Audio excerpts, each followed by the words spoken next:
Hi guys, you are here with Marx once again on another In the Mix for Affinity Extra Radio, and I'm here with another special guest today with Praise Lubangu. She's a singer, songwriter, and we're gonna be talking to her today about her music, all the projects that she's been working on, and what she's got coming up. So, Praise, how are you doing today? I'm good. Thank you so much for having me, Marx.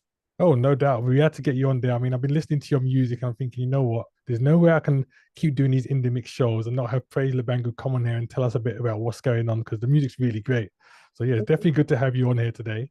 Um, I suppose the best place to start off with is how long have you been doing it for? Because I think I've read somewhere that you had kind of started during the COVID period, right?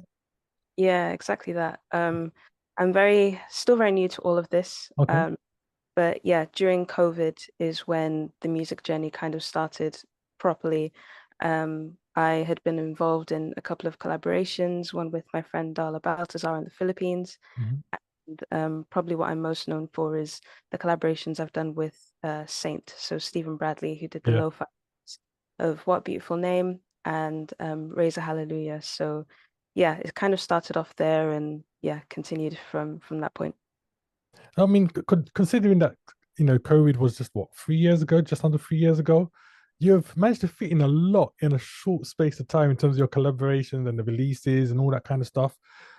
How did you find it as an artist kind of getting started during that time period? Because I know for a lot of artists, there was a big transition in terms of what they used to do to, adapting to the new conditions. But how did you find starting during COVID? It was a interesting time because I feel like I wasn't planning on becoming an artist. It was Okay. more um I had friends who were releasing music and I wanted to add some creativity to it and they gave me the opportunity. So especially the song that we did with Darla, that was not supposed to be a proper release. It was Yeah. just Yeah. a project that we did together, a collaborative project based on Psalms 34. And yeah, we put that together and eventually, the demand kind of grew and people wanted to listen to it on streaming platforms. So we released that and it led from one thing to another. So I feel like it all kind of happened very naturally. Yeah. It was I wasn't really thinking too much about um, planning to release and all of that, but I feel that because naturally I'm a little bit introverted as well, so Okay. doing everything online just felt very it was ideal for sure. Yeah. So releasing music and people not knowing who I am was okay, but eventually just as things started to increase, it Yeah. led to taking things a bit more seriously and understanding the scene a bit more and being intentional with how I approach things. So yeah, it's been a learning curve. Well, I mean, obviously, listening to your music, I'm assuming that even before you started officially, on the public scene, you was obviously into music, or maybe I'm wondering if you had been doing any kind of singing, like in church, maybe, or had some kind of musical background. So, is that the case? Yeah, so um, even that is quite interesting in itself because I only started singing in front of people when I was at university. So I Okay. was around like 20 at the time.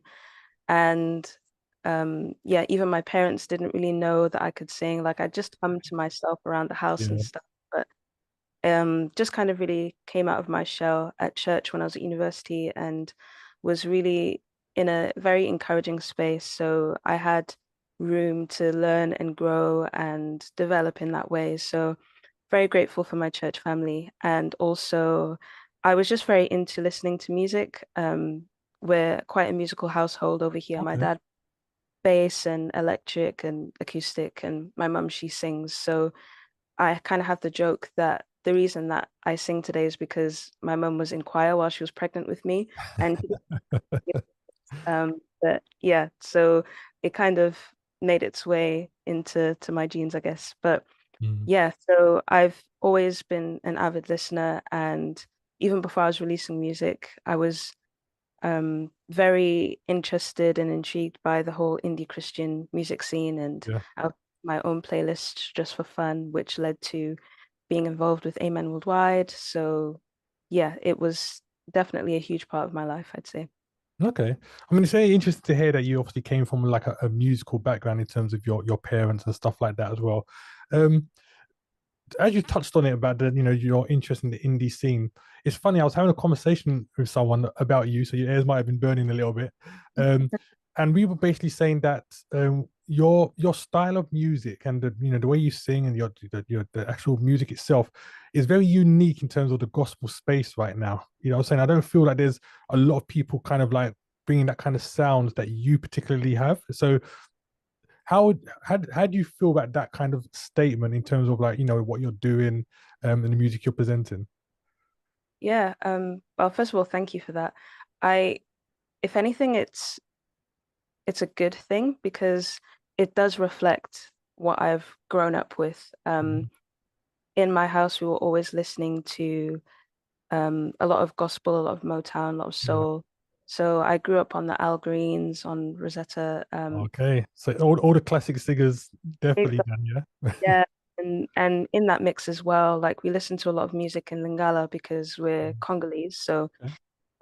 I grew up with a lot of the kind of folk type traditional choir music. Yeah. So even down to like the vocals and the layering, it definitely finds its influence there. And also growing up, especially my teen years and stuff, I did listen to a lot of indie alternative as well. Before I kind of found out about the indie Christian, I was listening to a lot of Coldplay, Florence and the Machine, all of those kind of Oh. things. So yeah, it's definitely a blend of all of those influences. Mhm. And yeah, I feel that especially as a Black woman, it's interesting having all of those influences and kind Yeah, of yeah. presenting in a way that is true to what I've kind of been influenced by. And yeah, it definitely makes space for a lot of genre bending and yeah, mixing things in a way that hasn't been heard before. So yeah, in a lot of ways, I feel like it's nothing new, but at the same Mhm. time, it does feel that way. Yeah, So yeah. yeah, it's a bit of a fun place to be in. Yeah, I mean, definitely for me. I mean, the first time I heard your music, I literally sat back and I had to be playing it consistently over and over again. Like I said, because I listen to a lot of music. I mean, obviously, I do just radio present, I do TV stuff, etc., etc. Um, so it's very easy for me to kind of pick up something that comes across my path, which I'm thinking, oh, this is different. And that's exactly the kind of feel and vibe I got from your music. And like you said, it is a positive thing because it gave me a, how can I say, more of a bounce in my step to kind of like listen to the music and say, okay, this is good. Say it's not in like anything I've had for the past week, brand new. So it's really good. So obviously you got to the space where you finally decided to release your music publicly. Your very first single, was that actually the first one that you wrote, or had you been writing prior to that one? So it was it's interesting because I didn't do the usual way or kind of what I've done now where you kind of write a lot of songs, have a bank of them and just Yeah. kind of like pick and choose which one you release and when. But it was more of a I'll get a song and then release it, Yeah. especially because I was figuring out how to approach being an artist. And so it was all very new to me. So the very first song that I released, which is called Rest in You, that was my first solo song. Mhm. That was part of, well, it was supposed to be part of a collaborative project that my friend Wild had put together. And yeah, it was the first thing that I wrote that I felt happy with because Okay. I was focusing on the end goal, like, okay, so Yeah. this is what we're doing. I'm writing the song based on my current experience. And so, yeah, I kind of had to bring my A game. It wasn't really Yeah. something that I was writing in my journal and just kind of figuring out, but I had a purpose and an aim for that. So it didn't actually make the project, but it was all fully Mhm. produced. So I was able to release that one. And then um, Take My Hand, which I wrote after that, that was a bit more of a something I wrote in my journal, but I Mhm. did kind of craft it and spend a little bit of time with it to bring it together. So yeah, that one took a little bit more time to perfect and make it the way that I wanted it to sound. But then gradually, as I started to get into it, um, the songwriting part is something that's very important to me and something that I focus a lot of my attention on because I do tend to rely on other producers who are a lot more skilled in that area to focus on the musicality, and I focus more on the presenting my thoughts and emotions and ideas in a way that is poetic and can be well received and understood to the listener. So that's where my priority kind of lies. But yes, I feel like originally I didn't really know what I was doing or how to approach the whole songwriting Yeah. process. It was kind of spontaneous in a lot of ways. But Okay.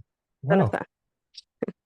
Yeah, I mean that definitely answers my question, 100%. I mean, guys, you've heard some of what she said already. I think it's time you guys hear a tune of hers now. So your most recent single is your track called Maybe. We're gonna play that one and come back and talk little bit about that, so everyone can kind of get an idea of where you got the inspiration for that. So here we go, guys, from Praise Lubangu. This track is called Maybe. Let's go.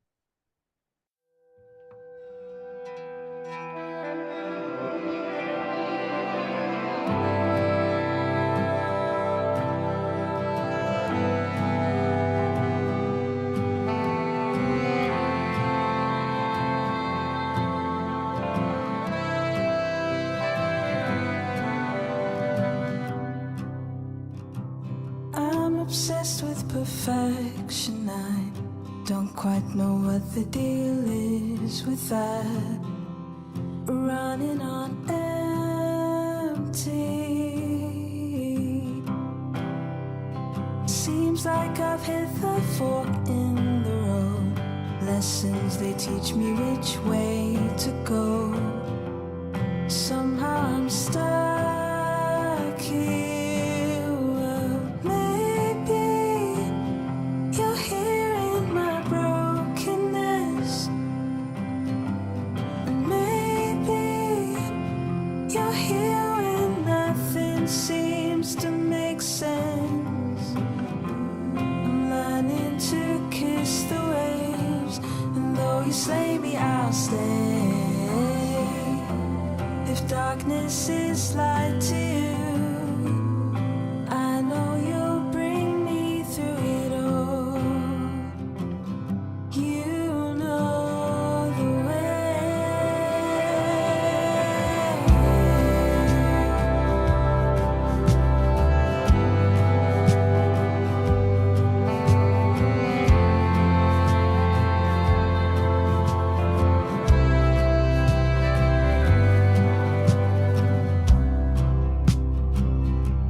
the life hurts, I felt the sting, but still I know amidst everything, you'll never leave me. Oh, maybe you're hearing my suffering,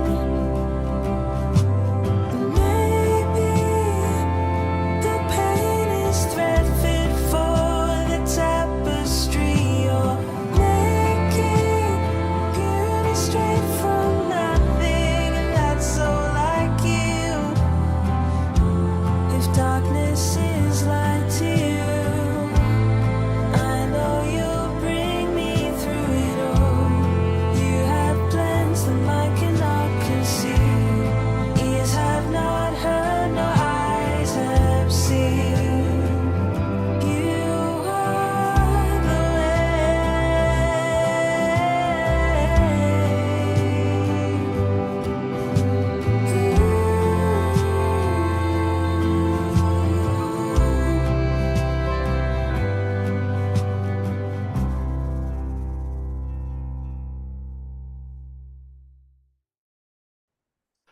Okay, so Praise, obviously you've just played that tune, Maybe. Tell us a little bit about that song itself and the inspiration behind it as to why you wrote that particular song.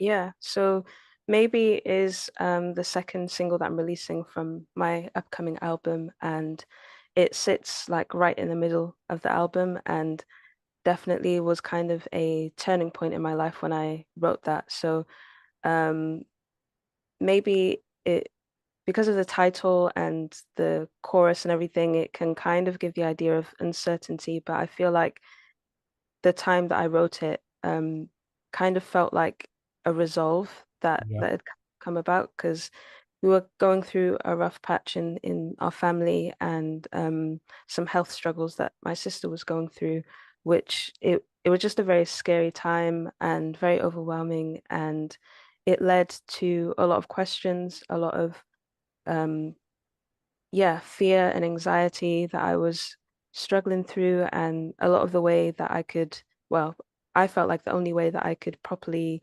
process that was through writing. And so, um, that song came from a place of almost like feeling quite exasperated Yeah. and exhausted from everything that I was processing at the time, but also like asking myself the question, like, what is the decision I'm going to make on the back of this? Because, life definitely throws itself some challenges. I mean, it's promised in the Bible that, in this world we will have tribulation, but Yeah.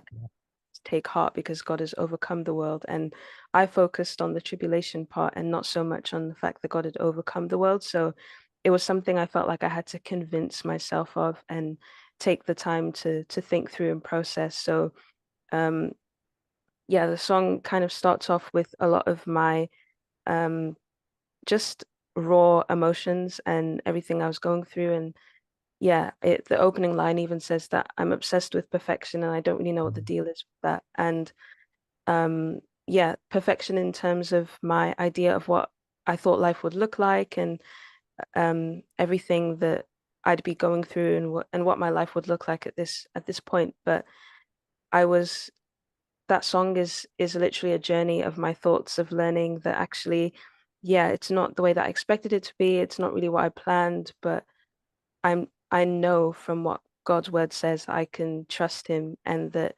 um he will turn he will use all things for his glory. And so it was a song that I needed to convince myself of those truths, so it made sense to fit into the album in a way that hopefully when people listen to that, it kind of leads to the same resolve for them as well.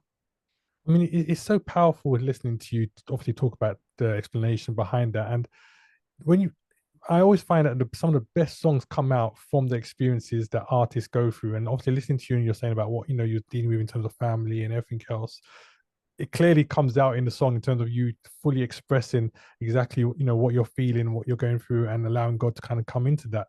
Um, One of the things that you mentioned before is the fact that you've done some collaborations, and again, I've seen that there are quite a few collaborations that you've done since you've been on the scene for the past 3 years. So how do you feel when you do these collaborations? Is it, and how different is it to when you're doing your own solo projects? Yeah, so the collaborations is always a fun thing because um, I feel like those opportunities have really led to friendships with these artists and Yeah, getting to know them and understand them a bit more, and that's always a really rewarding part of it. And then also it challenges me because I don't always collaborate with people that I'm used to, or yeah, sounds that come naturally to me. So sometimes there are collaborations I've done where it is a bit of a stretch. Like, for example, I did a song with my friend Dan Sterling, and that is a bit of a like electronic but also neo soul, but with yeah, a bit like funk. And it's just, it's a blend of things that I've heard and listened to, but not something that I've really wrote before. So it was a challenge, but it was fun, and it was a safe place because obviously this is a project that I did with a friend. And um so it's really interesting to delve into things I haven't done before, and use my voice in ways that um, doesn't really come naturally, but also reflects me so that I'm not just trying to be like someone else on the yeah, track. So yeah, I find it fun and creative, and but at the same time working on this album and making my own songs kind of felt weird for a time because it was like the first time in a while that I'd been focusing on my own sound and what I yeah. want to sound like. Because with collaborations, yes, you want to bring your own flavor and style, but you also want to stay true to what the artist vision is. And Yeah, yeah. so there's an element of sacrifice that comes with that. in a good way. But working on my own stuff kind of meant that I'm now thinking like, what does praise actually sound like, and Yes. what do I actually want out of this? So it did take a little bit of time and effort to refine that a bit more and think through what I'm aiming to produce with that. So yeah, it's they're both fun and exciting in its own right. And yeah, I just try to do my best to bring out the best side of me on both occasions. So yeah. Definitely. I mean, that sounds amazing, and I'm looking forward to all the other music you're going to be dropping, both solo and collaboratively. My tongue twisted there. So, you mentioned the album a couple of times. Can you talk to us about the album bit? Yes, so this is the first album that I've done, and it was funded through Kickstarter. So really grateful for that and how that all came about. But it's coming out in October of this year, and it's basically a whole journey of my life. And I'd kind of mentioned it earlier through the song Maybe, but everything that I kind of went through last year, because it did kind of stretch for a long time, that kind Yeah. of that we went through as a family, concerning my sister and her health and stuff. So yeah, through that time, really, I'd kind of relied on writing songs to process things, and so yeah, the album is definitely related to a lot of my struggles and thoughts and emotions through that time. And yeah, I'm really hoping that the album kind of helps people get to know me a bit more and my thought process, but then also acts as something to encourage Yeah. and Yeah. like be the soundtrack for people's journey in life as well. So, how many tracks can we expect on this album? So there's 11 written tracks, and then there's some in between kind of voice notes Yeah. that end the album, and then in the middle as well. So yeah, it's 11. Yeah. Okay. I mean, we're definitely going to be looking forward to that. Make sure you give us that one over at the station so we can get that one in circulation. So, Awesome. obviously, carrying on with the music side of things, you've done some collaborations before. Is there any artist you're looking at and thinking, oh, I'd love to do a collaboration with them one day? Yeah, I mean, I think everyone always has that mental list of Yeah. people to work with, and um, yeah, I have like people in mind that is kind of a way out there, probably might not happen, but a girl can dream kind of thing.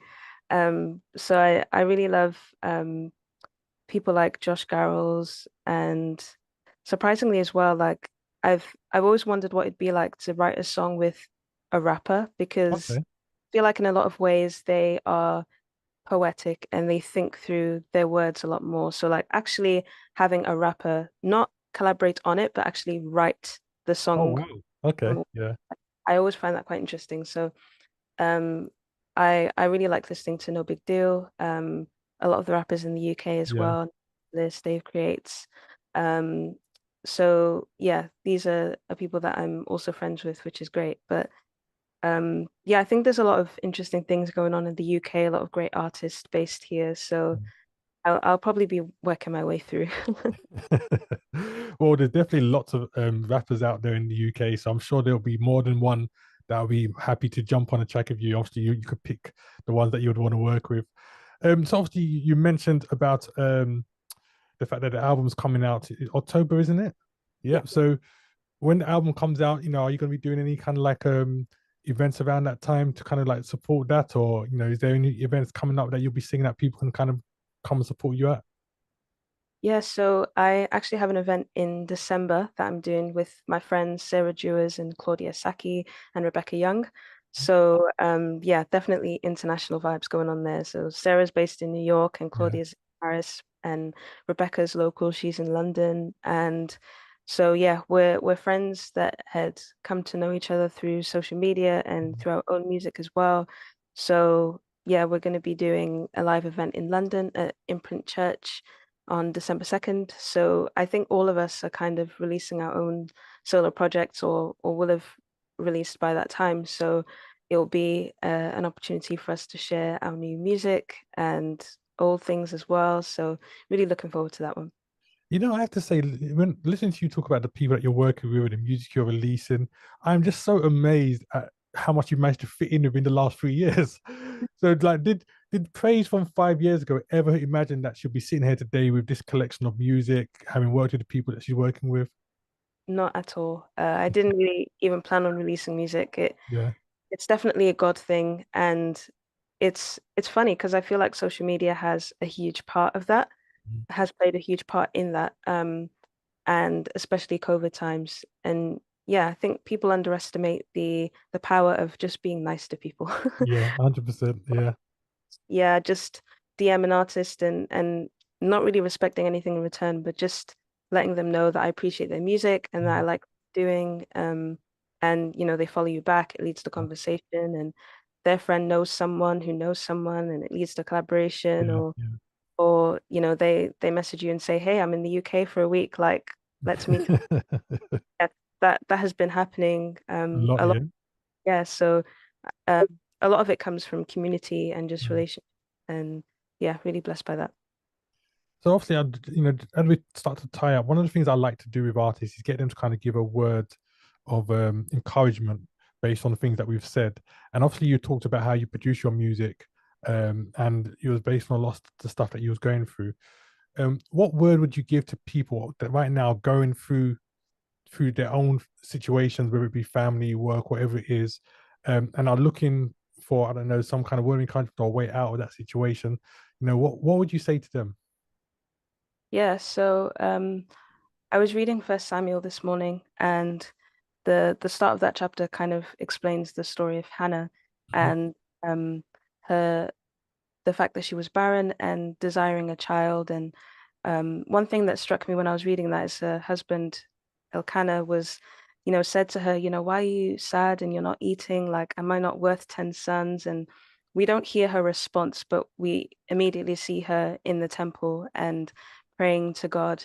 And even Eli misunderstands what she's doing and thinks that she's drunk. And I feel like in a lot of ways, we can be in situations where even the people that should understand or should get our emotions and they don't really get it, and it's not of ill intention, but it's just the fact that we're to be so dependent on God. Like, that's the way that we're wired. The answer really only comes from him.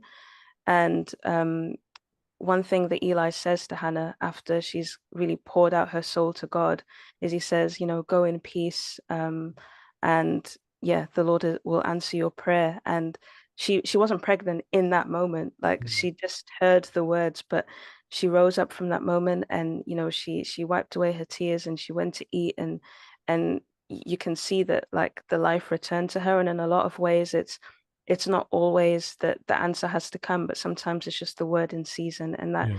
encouragement that comes to you, that in a lot of ways the Lord can bring, like through a friend or through something you read in his word, and he speaks exactly what you need to hear, and that can just be enough to get you up and on your way. So I think my encouragement would just be, it's very easy to feel like when we're going through things to run from God and try and sort yourself out first. But I feel like the best thing that we can do that will be the biggest service to us is to pour our hearts out to him.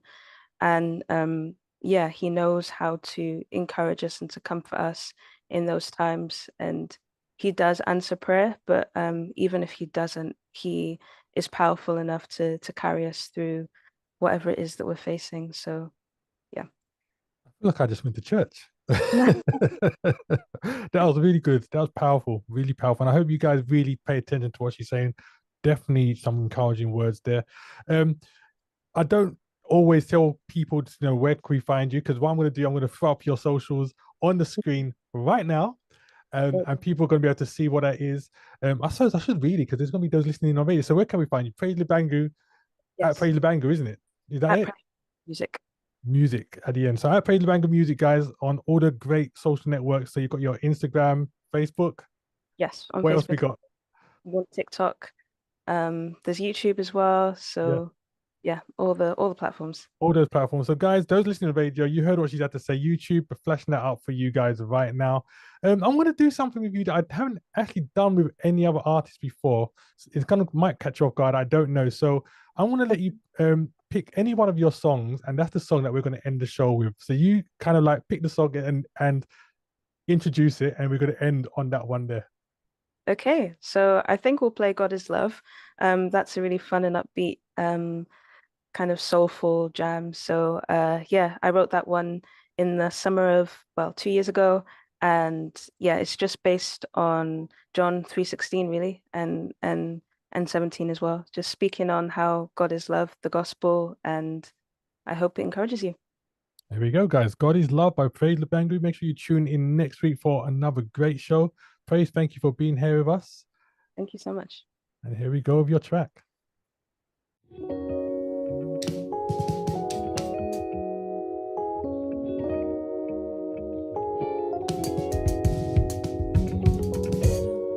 For God so loved the world that he gave his only son. No, he didn't come to judge, but so every soul is one.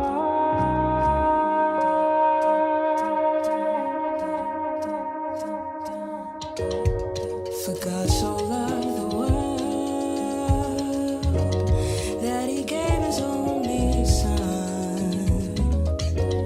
No, he didn't come to judge, but so every soul is one.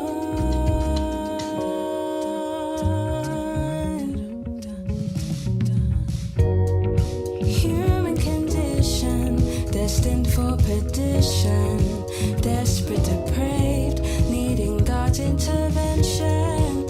Love's not a construct, not lost in translation, doesn't need interpretation.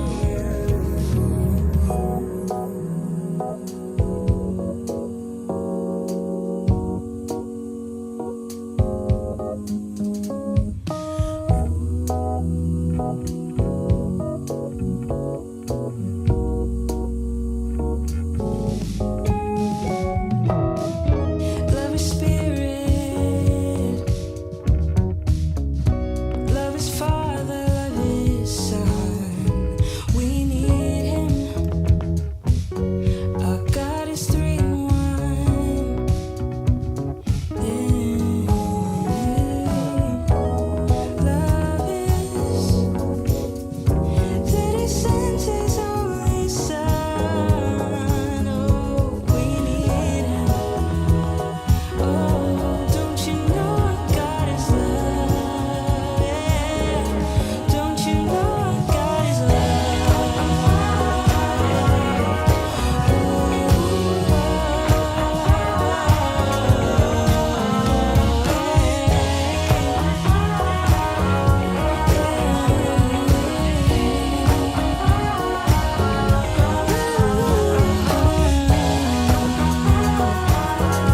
Don't you know our God is love? Don't you know our God is love?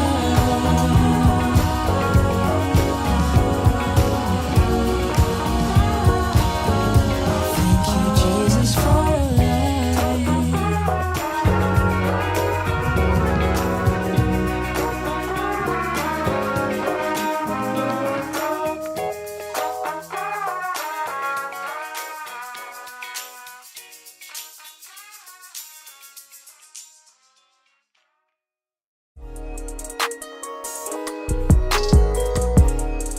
Visit us for updates and shows at affinityextra.co.uk.